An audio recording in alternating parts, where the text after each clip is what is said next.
Bueno, esto de alguna de las cosas que cuentan aquí ya os las conté yo al principio, ¿no? Si os acordáis. Y además a Sí. mí me viene especialmente bien porque justo en septiembre, cuando estaba yo forrando los libros de los niños, yo tengo un niño que empezó cuarto de primaria y otro que empezó quinto.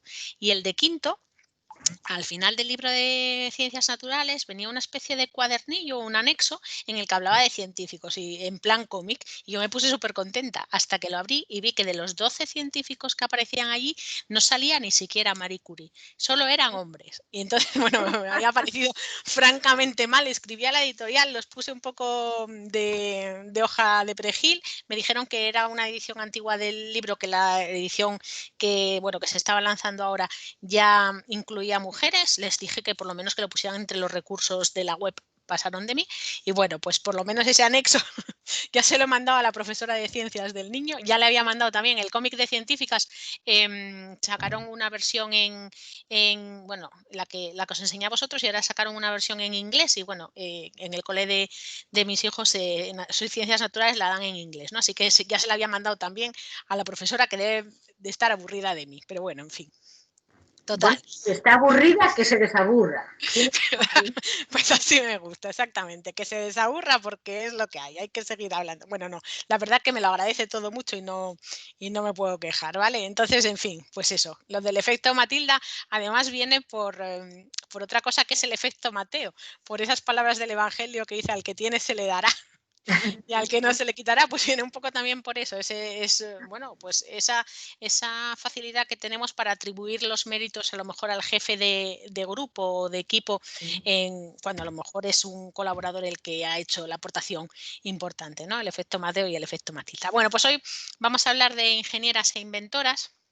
Y bueno, ¿qué os voy a contar a vosotras? Pues que las mujeres han participado en la vida real siempre, y por tanto han estado inventando cosas desde el inicio de los tiempos. Evidentemente es muy difícil saber si los primeros desarrollos tecnológicos eran obras de hombres o de mujeres, ¿no? Si los primeros recipientes cerámicos para guardar alimentos o comida o bebida los crearon hombres y mujeres, o las primeras tecnologías para hacer que las pieles fuesen más resistentes. Pero desde luego esa idea que teníamos antes del hombre cazando y la mujer recolectando y cuidando a los niños ha quedado bastante superada, ¿no? Y de hecho los conocimientos más antiguos acerca de las mujeres inventoras se remontan a María la Judía, ¿no? María la Judía es la inventora de algo que usamos prácticamente todos nosotros, bueno, no todos los días, pero que lo usamos muchísimo, ¿no? Que es el baño María, esa Ah, técnica culinaria que consiste en, bueno, pues en poner un baño de agua y dentro de él un recipiente más pequeño para cocinar, ¿no? Esto no solo se utiliza en cocina, de hecho, ¿vale? Luego, pues no sé, para fundir el chocolate y cosas así, sino que también se utilizan para algunas reacciones químicas o para algunos procesos tecnológicos. Y no se utiliza solo con agua como medio calentador, sino que a veces se utilizan también con baños de sólidos, ¿no? Baños de arena, por ejemplo. María la Judía también inventó, pues, algunos otros instrumentos que estaban más cercanos a la alquimia que a la ciencia, ¿no? Igual que Hipatia de Alejandría, de la que ya hablamos también en las primeras clases, que mejoró el astrolabio y también inventó algunos otros instrumentos como el densímetro, ¿no? Un aparato que sirve para medir la densidad de los líquidos. Pero bueno, es en realidad a finales del siglo XIX cuando empieza un poco el boom de las invenciones, o por lo menos el boom de las invenciones con nombres y apellidos, ¿no? Pues cuando Edison y toda esta gente empiezan a inventar un montón de cosas, en ese momento también las mujeres están inventando un montón de tecnologías diferentes. Y estas son algunas de las pioneras, ¿no? De hecho, a la que tenéis arriba del todo, a Beulah Louise Henry, la conocían como Lady Edison porque era una prolífica inventora, ¿no? Inventó la heladera, las primeras sombrillas para llevar a la playa, las primeras muñecas que eran capaces de cerrar los ojos y abrirlos cuando o sea, ahora nos parece muy evidente, ¿no? Este mecanismo de las muñecas, que cuando las tumbas cierran los ojos, y también los primeros juguetes que tenían incorporado un mecanismo que les permitían emitir sonidos, ¿no? Algunas máquinas de coser. Inventó algo que luego se puso de moda hace un par de años todavía, como los bolsos con cubiertas intercambiables para que combinasen más fácilmente con la ropa, ¿no? Bueno, pues a nivel un poco más funcional, si queréis, o menos anecdótico, inventó una máquina que era capaz de copiar 4 veces la hoja que estabas fabricando, ¿no? El precursor de la fotocopiadora. Las mujeres además se preocuparon por desarrollos no solo pues cosméticos o accesorios como los que diseñaba Beulah Henry, sino también algunos, si queréis, hasta de seguridad, ¿no? Como el primer limpiaparabrisas hasta los años, hasta la última mitad del siglo XIX, los vehículos tenían parabrisas, pero cuando llovía el agua se quedaba allí y no se veía nada porque no habían inventado el limpiaparabrisas y fue también una mujer la que lo inventó, ¿no? Y ya en el siglo XX, Marion Donovan inventó los pañales desechables. Primero, pues como una especie de funda en el que se metía una especie de compresa o una tela para que no se saliese de, para que no se saliese de los pañales clásicos todos los desechos de los niños, ¿no? Y que fueran impermeables, que lo hacían además con tela de paracaídas. Y luego ya pues los pañales desechables tal y como los entendemos hoy en día, ¿no? ¿Qué más? El nombre de Elizabeth Arden probablemente os resulte más conocido que el de las demás, ¿no? Por la marca de cosmética, pero además de fundar esa prestigiosa marca, desarrolló el envase de los pintalabios. Y eso que ahora nos parece un poco, no sé, algo cotidiano, ¿no? Pues esa historia de que tú lo giras y eso sube o baja, pues fue un desarrollo muy importante para poder vender los pintalabios. Hablando otra vez de seguridad, también la escalera de incendios, estas típicas americanas que van recorriendo las fachadas, fue inventada por una mujer, ¿no? Y bueno, pues de lo mismo Margaret Knight con las bolsas de papel, el modelo este de bolsas de papel que tiene pues una parte rectangular que se dobla y que luego queda un fondo plano, eso lo inventó una mujer, ¿no? Y en esas bolsas pues se puede llevar más peso y mejor lo que quieras meter. O sea que al final hemos inventado un montón de cosas. No solo en Estados Unidos, ¿vale? Es verdad que tenemos mucho más fácil el acceso a esta información a los desarrollos que se han producido en Europa, pero también aquí hemos tenido algunos inventos importantes y la primera patente que aparece asociada con el nombre de una mujer, que no quiere decir que fuera la primera patente inventada por una mujer, ¿no? Porque probablemente alguna anterior había sido inscrita bajo el nombre de algún marido o algún padre, pues es esta de 1865. Estaba a nombre de Fermina Ortuña y dejarme que os diga el nombre exacto de la patente, que la tengo por aquí. Era un carruaje para caballerizas para la conducción higiénica de las burras, vacas o cabras de leche para expedición pública. En realidad esto era una especie de establo portátil, ¿no? Llevaba allí a las vacas bien tratadas en un carro que tiraban unos caballos y se hacía, en ese momento se conocía ya que en cuanto menos tiempo pasase entre el ordeño de los animales y la venta de la leche, pues mejor iba a estar esa leche, ¿no? Mejor iba a ser la calidad de esa leche y menos probabilidades tenía de estropearse, ¿no? Entonces en este establo portátil tenía un almacén de esa leche que estaba calefactado, de forma que se mantenía más o menos a la misma temperatura de la que salía de las vacas, con una caldera de agua que estaba en su interior, ¿no? Y pues tenían un control de cuánto tiempo llevaba ahí, podía estar allí la leche o cuánto se mantenía caliente la leche en esas condiciones. Otra de las figuras importantes y que además, pues igual que Elizabeth Arden, era un poco anterior a Elizabeth Arden, creó una empresa, ¿no? Una empresa que tuvo bastante éxito, fue Josephine Cochrane. A ella, se la conoce por ser la inventora del primer lavavajillas funcional, ¿vale? Ella había nacido en una familia acomodada, su padre era ingeniero y ella de pequeña lo acompañaba para visitar sistemas, sus obras con sistemas hidráulicos, ¿no? Y eso la familiarizó con la mecánica. Ella se casó, joven, lo habitual en la época, ¿no? A los 19 años con un comerciante textil y, su posición era bastante acomodada. De hecho, la principal motivación que ella tuvo para para desarrollar un lavavajillas fue que tenía una vajilla muy valiosa y los criados se la rompían o le rompían piezas frecuentemente cuando la lavaban y eso pues le producía un dolor mental, ¿no? Bueno, pues entonces fue cuando empezó a pensar en desarrollar alguna alternativa de lavado que permitiese proteger un poco más sus piezas y esta idea tampoco era demasiado original, ¿vale? Sí que estaba en mente de otros inventores, pero lo que se le ocurrió a ella y que en realidad puso en marcha cuando falleció su marido y descubrió que tenían muchas deudas, fue utilizar un sistema de secado con aire caliente. Eso que, volvemos a lo mismo, a día de hoy es algo habitual en todas las lavavajillas, en ese momento pues fue una auténtica revolución, ¿no? Y fue en 1886 cuando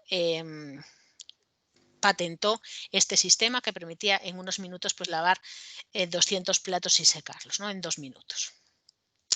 Fue poco tiempo después cuando fundó una empresa para poder contactar con clientes. En ese momento no se pensaba tanto a nivel particular, sino pues hoteles, colegios, cárceles, ¿no?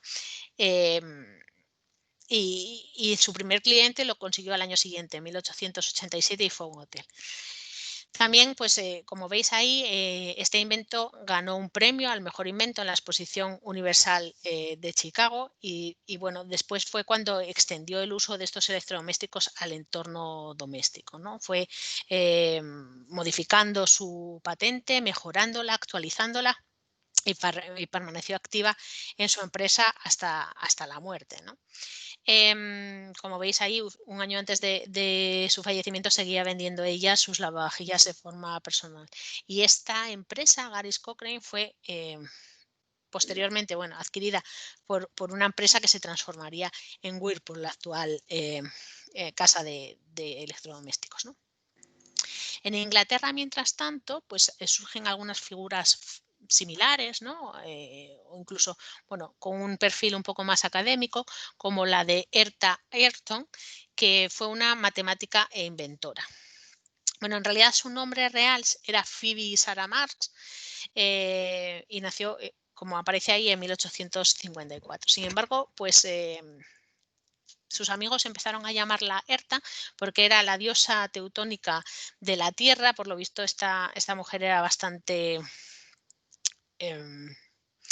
¿cómo decirlo?, guerrera en el sentido y luchadora, ¿no? Y consiguió, pues, bueno, con mucho carácter, ¿no? Lo que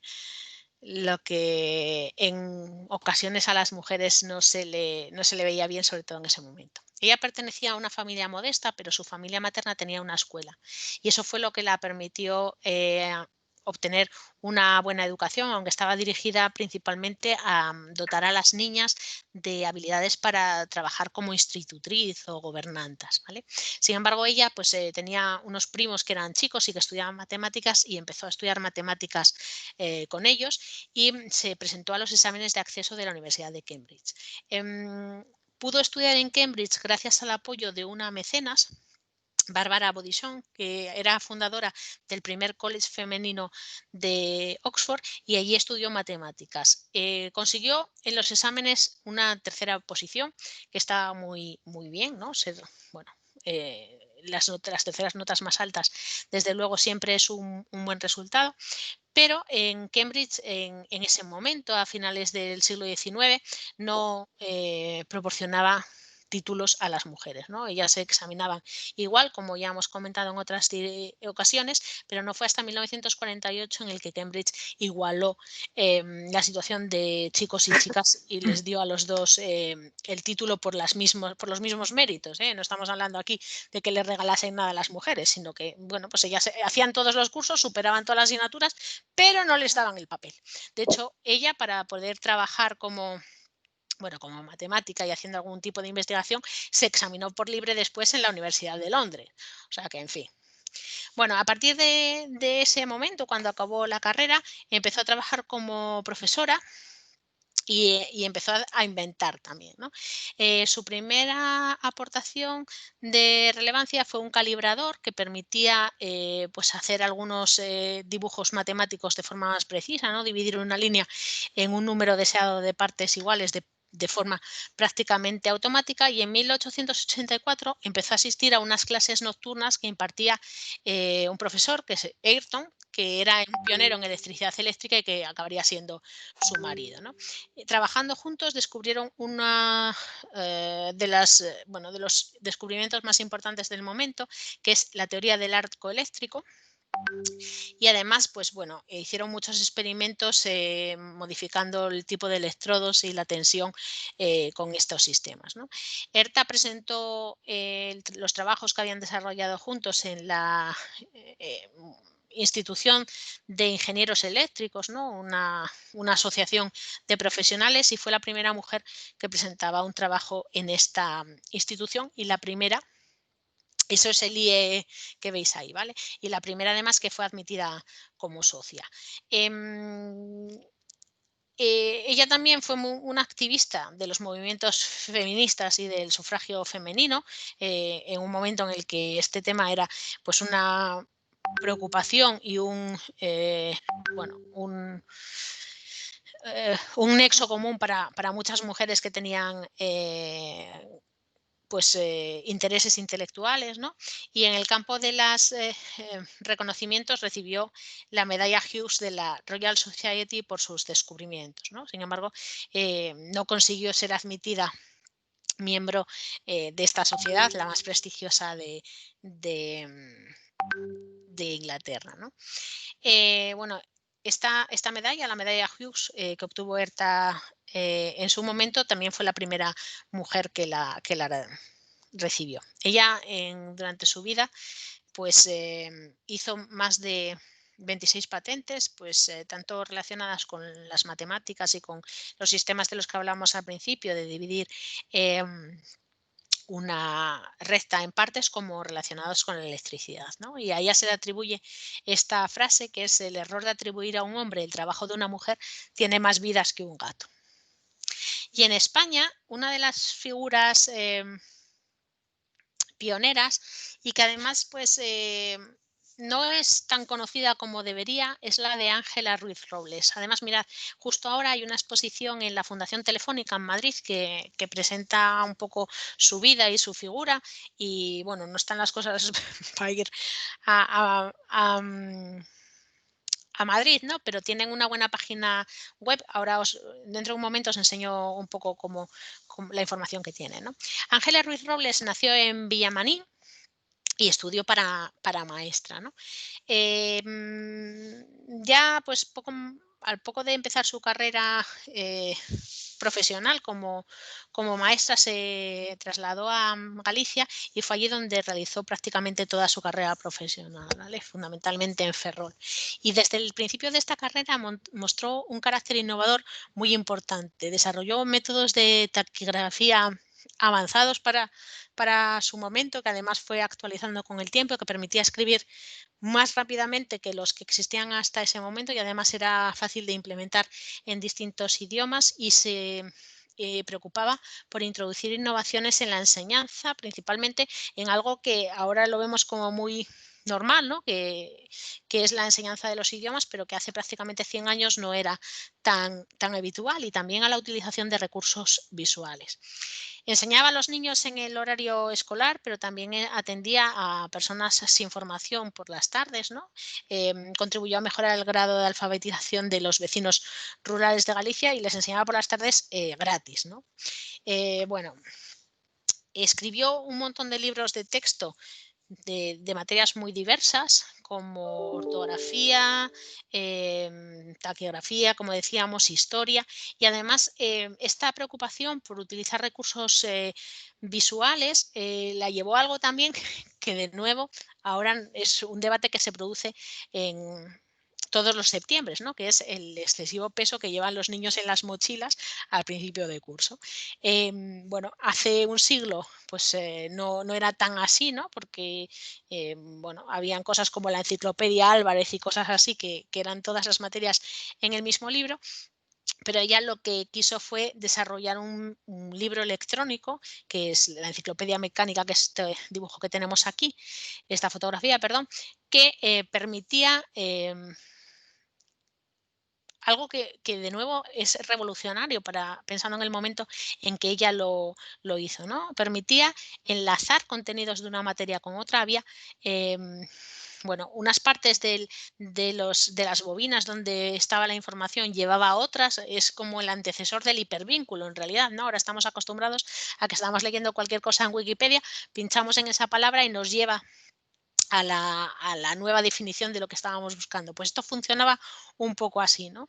Esta enciclopedia mecánica, que como os digo tenía cartuchos intercambiables de forma que se podían actualizar los contenidos de una forma mucho más rápida, más barata y más, bueno, pues actualizable, recibió un montón de premios y distinciones y lo patentó, ¿no? De hecho hizo un par de patentes, de una del sistema básico, que es el que se del inicial, y otra de un sistema simplificado que es el que se muestra aquí. Ese sistema em, simplificado consiguió que se fabricase este prototipo, pero no que se fabricara en serie. Pero no se llegó a fabricar en serie porque ella se empeñó en que si se fabricara en España. Tuvo ofertas de empresas americanas que querían ya hacerlo realidad, pero renunció a esas ofertas porque quería que esto se desarrollase en España, cosa que al final nunca no llegó a ocurrir, ¿no? Mirad, esto es un poco lo que os contaba de la exposición de Telefónica. A ver si va. Sí. Mirad, aquí tenéis, bueno, tenéis un esquema interactivo de cómo funcionaba este equipo, ¿vale? Entonces, si vamos aquí, vemos pues, que iba en una especie de maletín, que además se podía llevar pues, las bobinas de repuesto y cosas así, ¿no? Y bueno, pues las partes que tenía. Esto es una comparación en tamaño con un iPad. El iPad 2, que es bueno, el tamaño convencional de las tabletas ahora mismo, ¿vale? Veis que bueno, pues 6 centímetros de profundidad, 22 de ancho y 24 de largo. Los 24 de largo son prácticamente los mismos que el iPad, ¿no? Y esto es de 1962.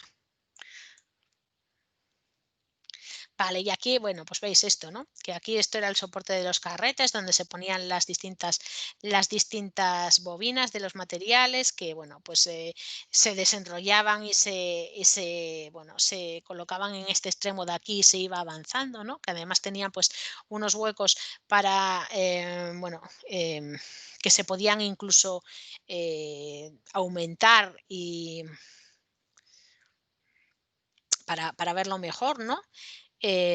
Bueno, y había incluso considerado la posibilidad de añadir luz al sistema para que se viese mejor. Y luego aquí en la parte de abajo tenían una especie de ruedas con letras que se ven mejor por la parte de atrás, ¿no?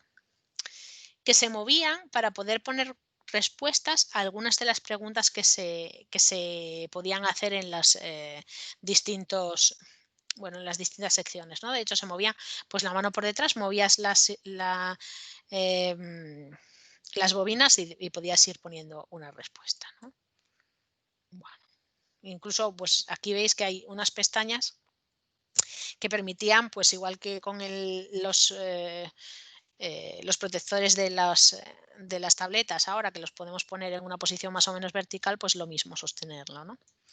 O sea que como veis en realidad era absolutamente innovador para ser algo de hace 60 años.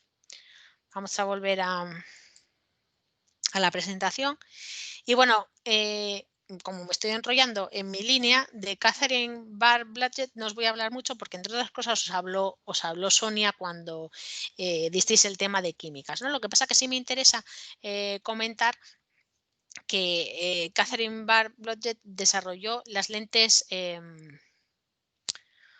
¿cómo se dice? Jo, estoy muy espesa. Las lentes antirreflectantes, ¿no? Sabéis que hace años, pues cuando uno con gafas hacía una foto, siempre salían reflejos.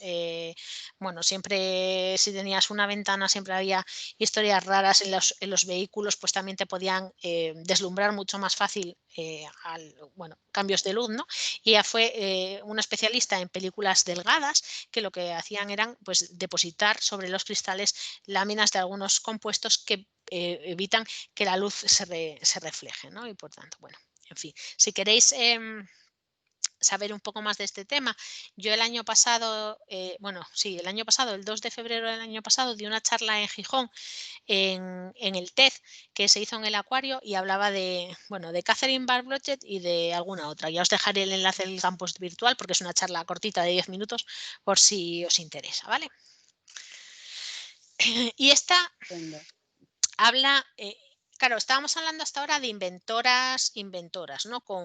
Bueno, con más o menos formación, pero justo también cuando empieza el siglo XX o las primeras décadas del siglo XX empieza a destacar, bueno, más que las primeras décadas, justo después de la Segunda Guerra Mundial, ¿no? En la Segunda Guerra Mundial, empieza a tener importancia la informática, ¿no? Y ahí empiezan a incorporarse a la informática mujeres que procedían de las matemáticas. Eso lo vimos también cuando hablábamos de Katherine Johnson en el caso de las matemáticas de la NASA, ¿no?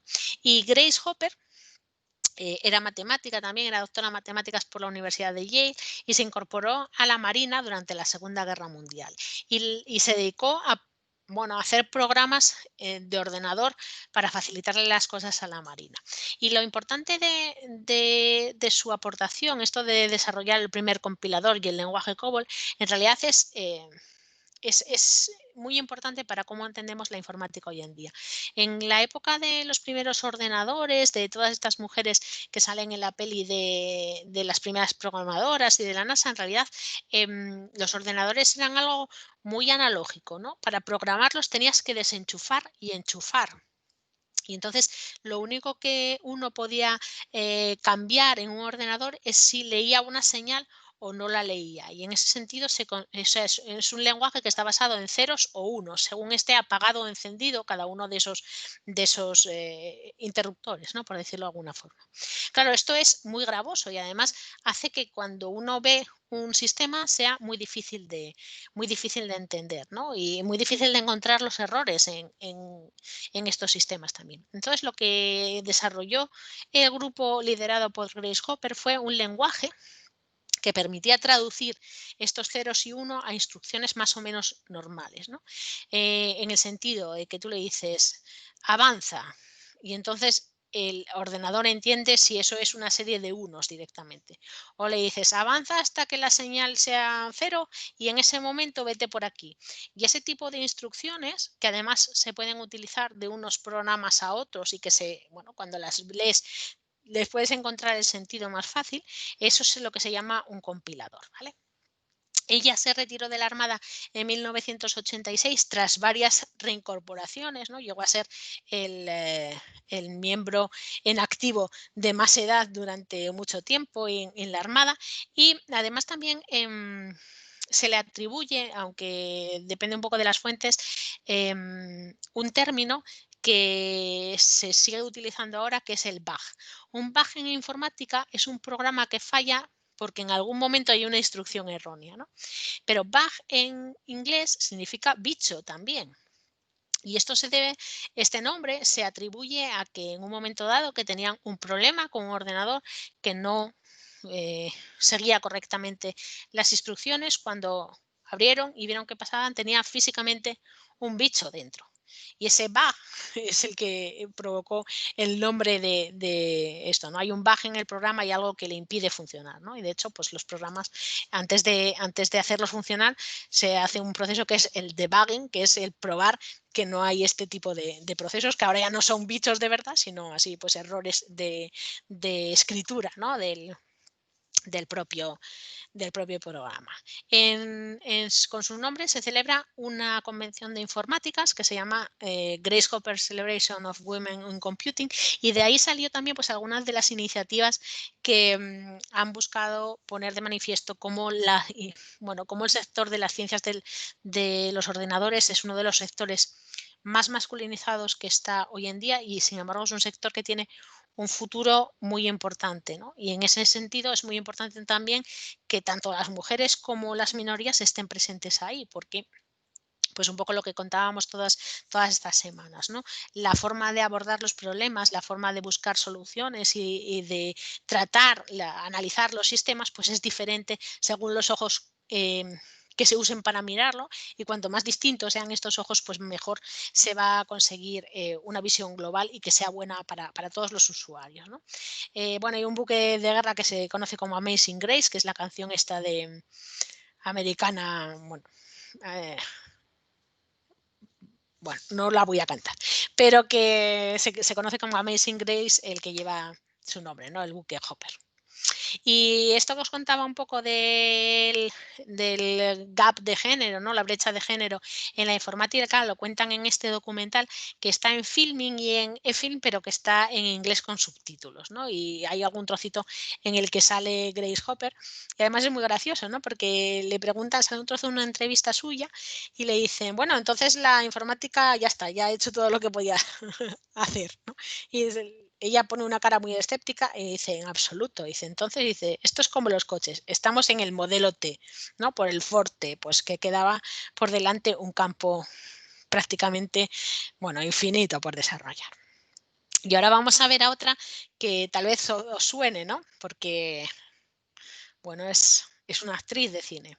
Es Hedy Lamar, y Hedy dijo que cualquier chica podía ser glamurosa. Lo único que tienes que hacer es quedarte quieta y parecer estúpida.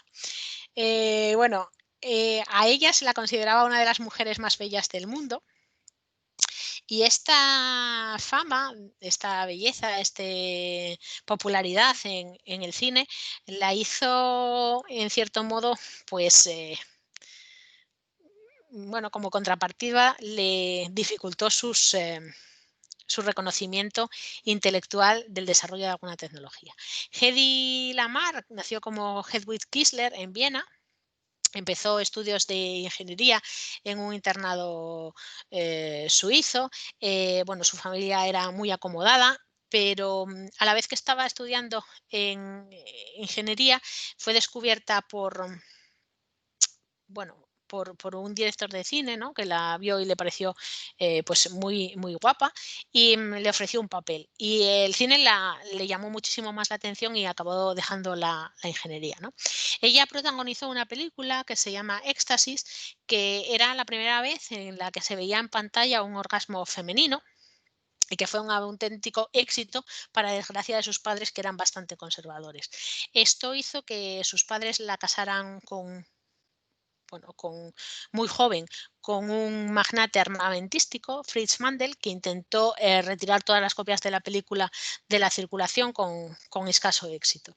Este magnate armamentístico estaba muy relacionado con Hitler y con Mussolini y era extremadamente celoso. Así que, para evitar que ella pudiese hacer su vida, la llevaba con él como mujer florero a un montón de reuniones, donde Hedy, que de tonta no tenía un pelo, pues iba oyendo cosas sobre misiles, sobre problemas armamentísticos, y aprendió un montón de cosas.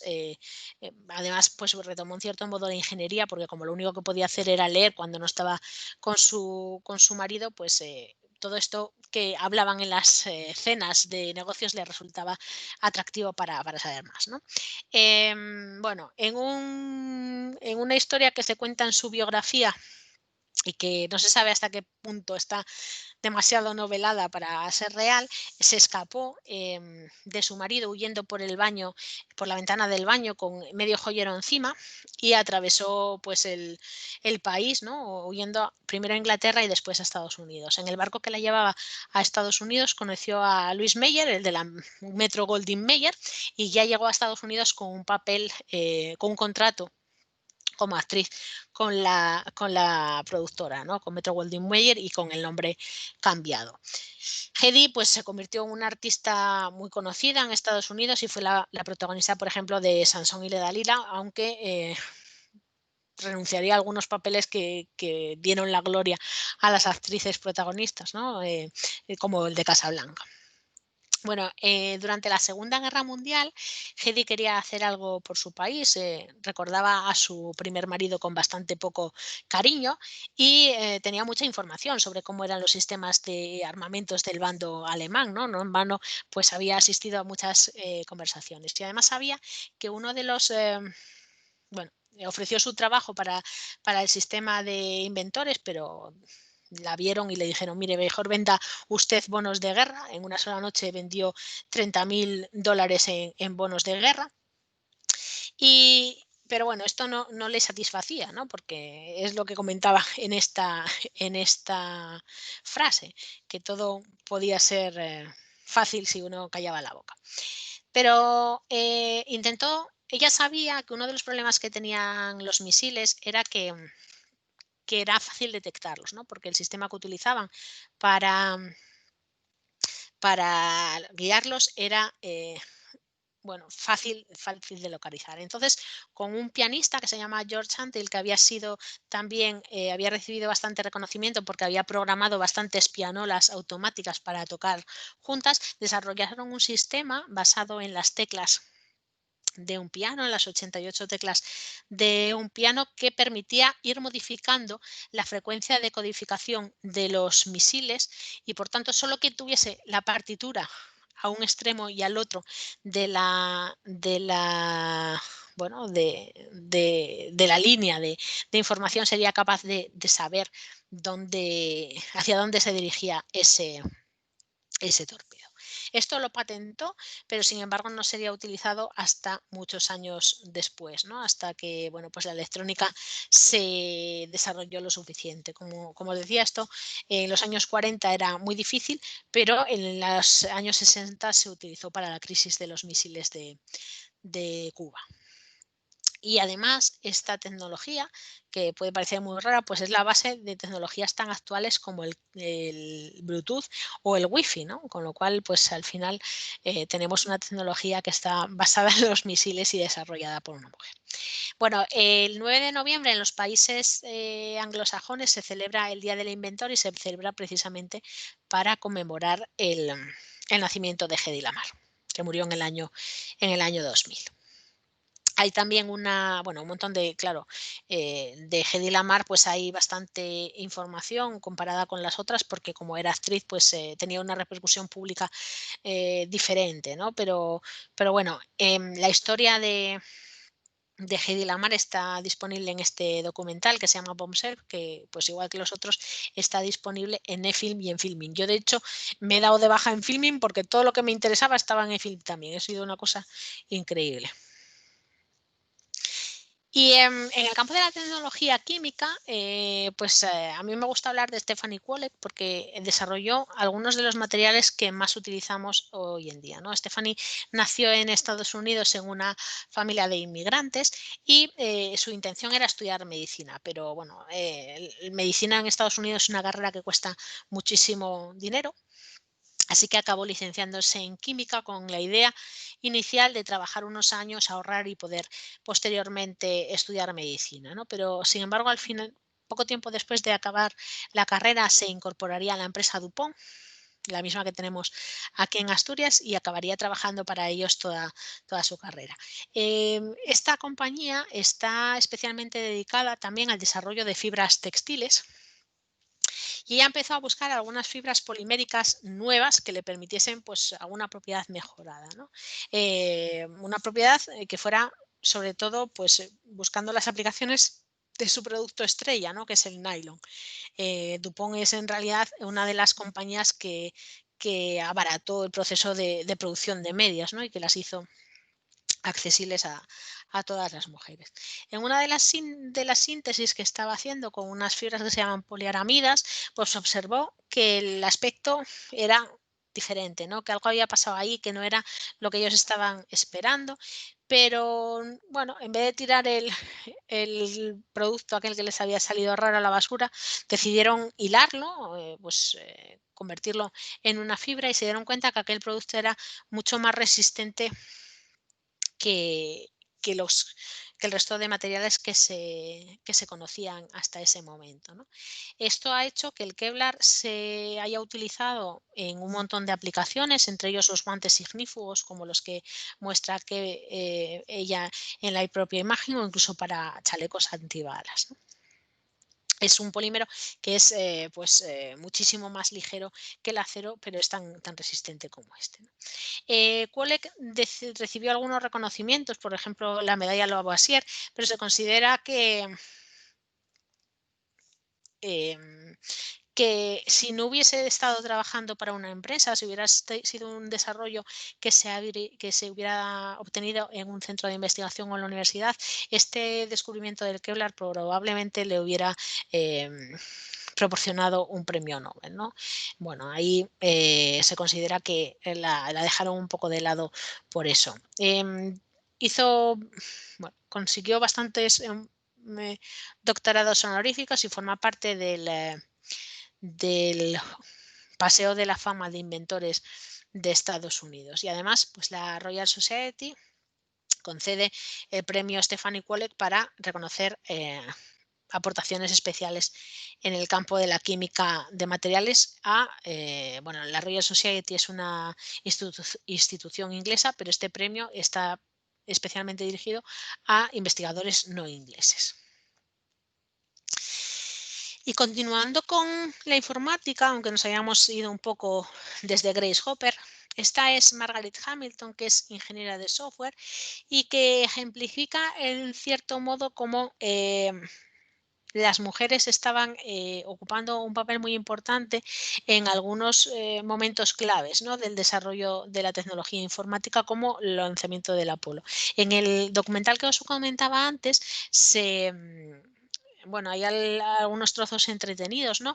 Y hablan de cómo en las revistas femeninas en los años 50 y 60 había pues algún reportaje específico sobre las posibilidades de las mujeres en la carrera de informática, ¿no? Y cómo podían convertirse en ingenieras de software o cosas así, e incluso ganar más que en otros trabajos. Esta foto de Margaret Hamilton es bastante mítica, ¿no? Y lo que tiene aquí, este montón de hojas que tiene aquí, es el software impreso de la misión Apolo. La grandeza de este software es que en un momento dado, cuando la misión ya estaba la misión Apolo 11, que fue la que llegó a la Luna, estaba ya en el aire, ¿no?, en camino hacia la Luna, empezaron a fallar algunos sistemas. Y en ese momento hubo el ordenador que estaba planificado como imprescindible para que llegaran a la Luna, ¿no?, y pudieran alunizar, pues estaba sobrecargado de tareas. Sin embargo, consiguieron aterrizar en la Luna, alunizar, porque el software que había sido diseñado era capaz de decidir qué funciones eran imprescindibles y cuáles no, y dar prioridad a aquellas que eran imprescindibles para el éxito de la misión y posponer las otras para más adelante. Y esto hizo que se consiguiese efectivamente alunizar y regresar con éxito, ¿no? Ella fundaría posteriormente una empresa de tecnología con su nombre, y esta foto icónica tiene su contrapartida en una del año pasado. Esta es la científica Katie Bowman, que es científica de computación, que está posando aquí con todos los discos duros de datos que fueron necesarios analizar para conseguir esta imagen, que es la primera imagen de un agujero negro, ¿no? Ella pues era la científica responsable de diseñar un sistema que permitiese obtener imágenes de ordenador, y diseñó la mayor parte de eso, del algoritmo, es decir, el programa de instrucciones que se utilizó para descifrar esta imagen. Y esta, pues es un poco, se ha comparado las dos imágenes como los grandes éxitos de las mujeres en el campo de la ciencia de la computación, ¿no? En España tenemos ingenieras, por supuesto. Esta es una de las pioneras a nivel español, que es la primera mujer que fue nombrada miembro de la Real Academia de Ingeniería. Se llama Pilar Carbonero Zalduegui, es ingeniera agrónoma e investiga sobre plantas transgénicas, ¿no? También forma parte, en la Real Academia de Ingeniería ahora hay algunas otras mujeres, María Vallez Regui, Josefina Gómez Mendoza y también Nuria Olivera, aunque no está incluida en esta diapositiva porque hay un error, ¿no? Ella es defensora de esto de las plantas transgénicas, y además pues en sus entrevistas habla de que los problemas del presente no pueden solucionarse con tecnologías del pasado, y renunciar a las investigaciones sobre plantas modificadas genéticamente pues es una forma de de renunciar al avance del conocimiento, ¿no? Pensad, por ejemplo, que la insulina que se inyectan los diabéticos es insulina transgénica, es insulina que se obtiene a partir de unas bacterias que han sido desarrolladas específicamente para este fin. Los billetes europeos también se utilizan con algodón transgénico y que hay algunas plantas transgénicas que pueden ayudarnos a combatir enfermedades. Por ejemplo, el arroz dorado, que es una variedad de arroz que permite enriquecida en vitamina, ahora no sé si es D o E, que es, bueno, es la vitamina que le falta al arroz y aquí, bueno, es evidente que en los países desarrollados pues tenemos acceso a esa vitamina a través de otros alimentos, pero en países más pobres en los que el arroz es una parte muy importante de la alimentación y que tienen carencias sistemáticas de esta vitamina, pues utilizar cultivos que están ya enriquecidos con esta vitamina es muy importante, ¿no?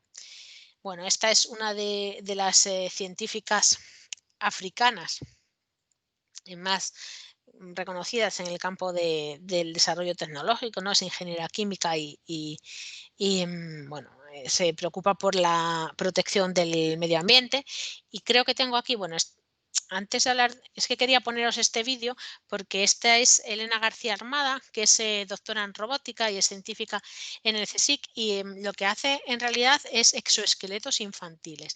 Ella, como os decía, es ingeniera industrial, estudió en Santander y empezó a trabajar en una empresa en temas de robótica, ¿no? Pero luego conoció a una familia, que una de sus hijas había tenido un accidente y no podía caminar y reorientó su carrera profesional un poco, pues, no sé, impactada, ¿no? Por esta situación. Bueno, ella lo cuenta muy bien, vamos a oírla a ella, que yo creo que nos da tiempo por lo menos oír un trocito de cómo, sí. Que nos toca un anuncio. Build custom industrial A machines. ver.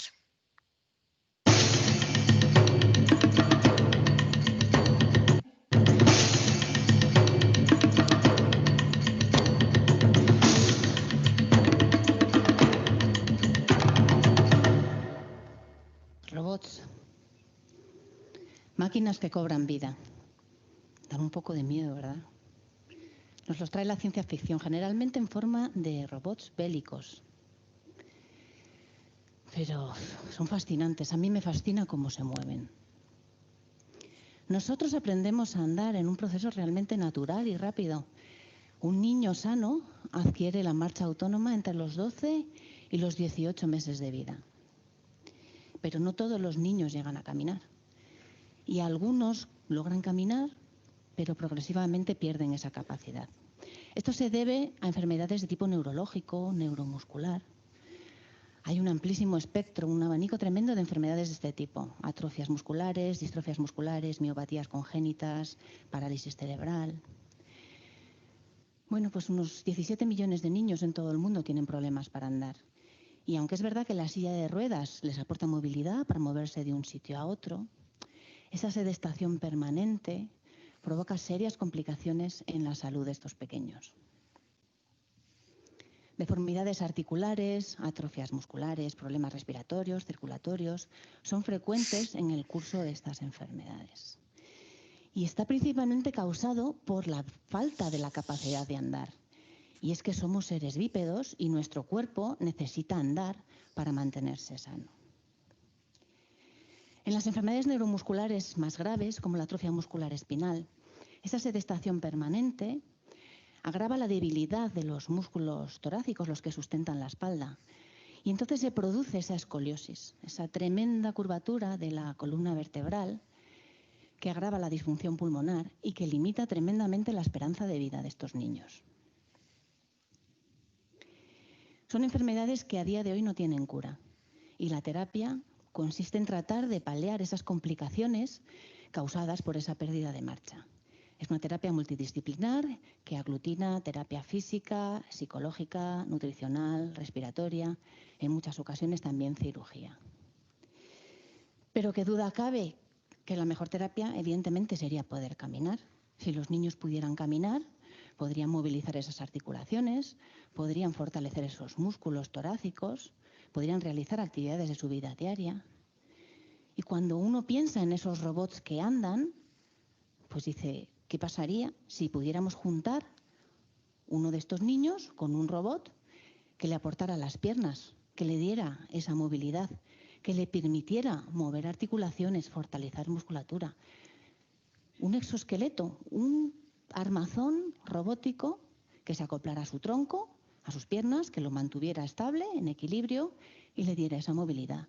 De manera que le permitiera al niño realizar actividades cotidianas de su vida diaria al mismo tiempo que recibe neurorehabilitación. ¿Por qué no? Pues sería una solución para un problema real de millones de familias. Pero el problema es que los robots reales no se mueven como los de las películas. Los robots de las películas son ficción y lo tienen muy fácil para reproducir ese movimiento animal o humano. Pero para una máquina conseguir reproducir ese movimiento, imitar esa movilidad humana, es tremendamente complejo. Y aun utilizando la última tecnología en sensores, actuadores, computación, electrónica, algoritmos, con todo lo último, pues el proceso es difícil y el resultado siempre termina estando lejos de lo esperado. Al final el robot camina como un robot. ¿Y por qué? Pues porque el cuerpo humano es una máquina perfecta. Es ideal, es una máquina, una utopía para cualquier máquina. Nuestros músculos tienen un funcionamiento muy versátil. Por un lado, dan sustento a toda nuestra estructura. Toda esta estructura se mantiene gracias al poder de los músculos, pero al mismo tiempo están propulsando el movimiento, nos dan esa potencia que necesitamos para andar, para correr, para saltar, para realizar cualquier actividad. También nos aportan equilibrio, son capaces de absorber impactos y además nos permiten pisar en cualquier tipo de superficie, adaptan nuestra pisada a diferentes superficies. Y el movimiento coordinado de todos nuestros músculos nos da movilidad espacial, nos podemos mover en todas las direcciones. Conseguir este funcionamiento tan multidisciplinar con un simple conjunto motor reductor no es posible.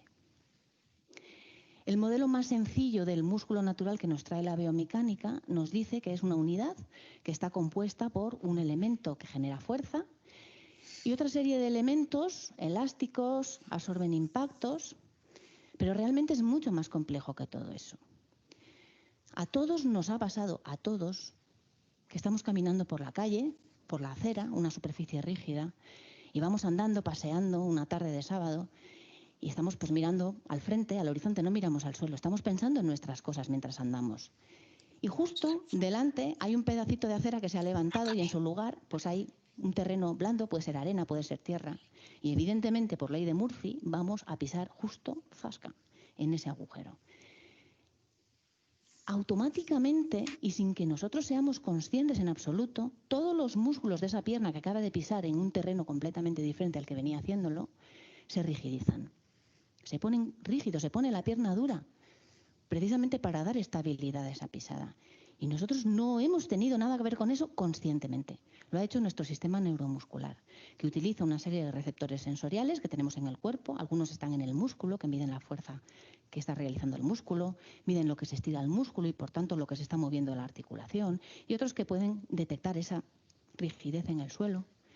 Y ese sistema neuromuscular es capaz de corregir automáticamente la acción de ese músculo. Le dice que tiene que cambiar de fuerza, que tiene que cambiar de velocidad, tiene que cambiar, en definitiva, una rigidez estructural. ¿Cómo podemos hacer un músculo artificial para poder incluirlo en un robot que pueda ayudar a un niño a caminar?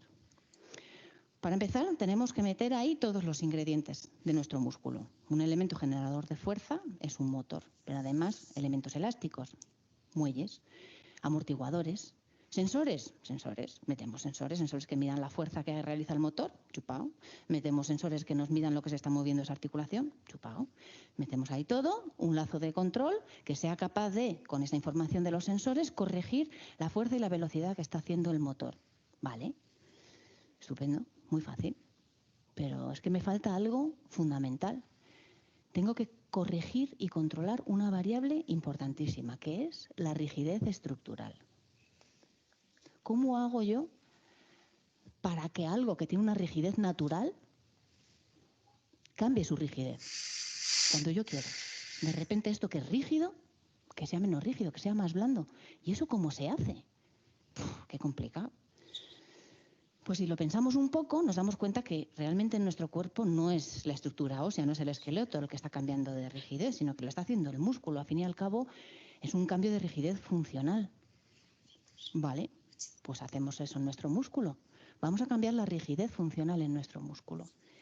Y si nosotros colocamos todo nuestro sistema elástico de forma que se pueda mover y se pueda desplazar. Lo paro un momentín porque, bueno, porque tengo aquí un mensaje que me está saliendo que no sé de quién de vosotros es. Y porque, bueno, si queréis desconectaros, hacerlo sin problemas, ¿vale? Quedan 6 minutos de vídeo y voy a dejarlo hasta que acabe, pero voy a acabar ahí a la clase, ¿vale? Así que a los que no quedéis hasta el final, nos vemos la semana que viene. Venga, hasta luego. Hasta luego. Hasta luego. Gracias. Hasta luego. Nos vemos. Acercándose y relajándose. Y Gracias. esta es nuestra articulación. Nuestra articulación en nosotros es una rigidez torsional. Y esa rigidez torsional, a medida que nos alejamos del eje, va disminuyendo. De manera que es como si esos muelles se hicieran más blandos. Y entonces yo puedo hacer que mi sistema sea blando, no tenga rigidez. Y si acercamos esos muelles al eje de rotación, entonces lo que tenemos es algo muy rígido. ¿Sí? ¿Eso? Podemos tener algo muy blando. Podemos tener algo muy rígido. ¿Se puede hacer? Esto nos permite, evidentemente, tener un movimiento mucho más natural en un sistema artificial. Pero lo mejor de todo es cuando nos damos cuenta de que esta capacidad de adaptar la dinámica articular del robot es lo que nos permite adaptar el robot a la sintomatología tan compleja de las enfermedades neurológicas, que son tan diferentes a nivel articular de una enfermedad a otra y de un paciente a otro. Y esto es lo que hace único en el mundo el exoesqueleto pediátrico que hemos desarrollado. No es su tamaño, no es que sea para niños, podría ser para mayores. No es que se pueda adaptar al crecimiento del niño, que también. Lo que lo hace especial y único es esto. Es que nosotros podemos adaptar de forma inteligente el comportamiento dinámico del robot a las características específicas de cada una de las enfermedades y de cada paciente. Y una vez que tenemos nuestro sistema de músculos artificiales, lo que tenemos es que colocarlos en el cuerpo y sincronizar su movimiento para conseguir andar. ¿Y cuántos tenemos que poner? Si nos fijamos en el cuerpo humano de nuevo, pues unos 650 músculos del cuerpo humano dan movimiento y además pesan aproximadamente el 40% del peso del cuerpo, que de una persona adulta, pues pongamos 80 kilos, el 40% son músculos. Si colocamos toda esa cantidad de potencia a base de motores en un robot, lo que tenemos es un robot enorme que va a pesar varias toneladas. Así que, ¿qué hacemos? Pues hacemos ingeniería inversa. Vamos a buscar la función. ¿Y cuál es nuestra función? Nuestra función es mover el pie y hacer una serie de trayectorias. Y para eso, ¿qué necesitamos? Bueno, pues primero, para poder situar el pie en un punto en el espacio, necesitamos controlar 3 ejes, X y Z, ¿no? Adelante, a un lado y arriba. Esos son 3 ejes, que si hay que controlarlos, si hay que actuarlos, son 3 motores. Si además queremos orientarlo en el espacio, hacen falta otros 3 ejes. Total, 6 motores en una pierna. Eso dice la robótica, pero la biomecánica humana dice que la pierna, el mínimo de grados de libertad que tiene son 7. 3 en la cadera, 1 en la rodilla y 3 en el tobillo. Así que para hacer mover un exoesqueleto con una persona dentro, necesitamos un mínimo de 3 grados de libertad actuados o hasta 7.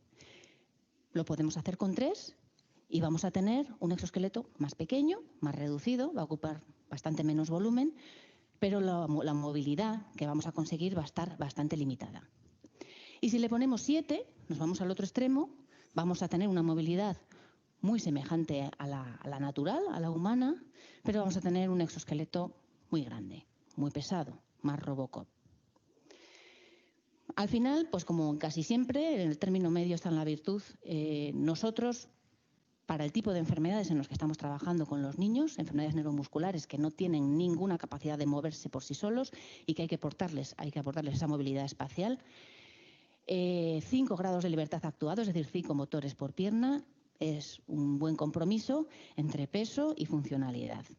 Aún así, estamos hablando de un exoesqueleto con 10 motores que suponen el 85% del peso de un exoesqueleto que pesa en total 14 kilos con sus baterías.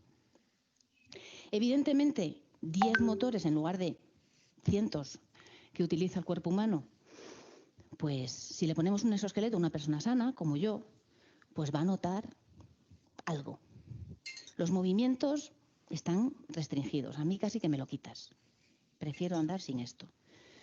Pero, lógicamente, si le ponemos el exoesqueleto a un niño que no puede caminar y le aportamos la marcha funcional y le estamos movilizando articulaciones y fortaleciendo esa musculatura y puede realizar actividades de la vida diaria, evidentemente esto es una terapia que tiene un valor incalculable. Y además, con esta adaptación a esa sintomatología, estamos garantizando la seguridad de la terapia. Y con toda esa sensorización que tenemos a nivel articular, es posible medir, sentir la intención de movimiento del niño y que sea el niño el que gobierne su propio movimiento. Introducir exoesqueletos vestibles en las actividades cotidianas de los niños con enfermedades neurológicas y neuromusculares tiene un valor incalculable, tiene un impacto en su calidad de vida y tiene un gran impacto en su esperanza de vida. Por eso nosotros vamos a seguir dando pasitos hasta que podamos llegar a todas las familias que lo necesitan, porque realmente no hay nada más grande que esas sonrisas. Muchas gracias. Bueno, pues sí que Elena cuenta de una forma muy motivadora todo lo que hacen, ¿no? Pues se me ha puesto aquí otro.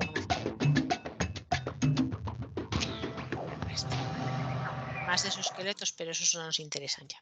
Pues eso, que nada, muchas astronautas también. Vamos a acabar con, con esta viñeta que es del año pasado. No sé si os acordáis que el año pasado se hizo el primer paseo espacial en el que salían al espacio 2 mujeres y que además había tenido que ser pospuesto varios meses porque cuando se dieron cuenta no tenían 2 trajes espaciales adecuados a mujeres en la estación internacional y tuvieron que fabricar el segundo. O sea que, en fin, pues vamos a quedarnos con esta viñeta que es graciosa y nos vemos la semana que viene con más. Vale. Así que nada, Muchas espero que sigáis todas bien Gracias. y Nada, nos queda una igualmente. clase nada más, ¿vale? Muy bien. Vale, Muchas Besos, gracias. hasta luego, chao. Hasta la semana que viene. Hasta luego. Adiós. Adiós. Chao. Chao.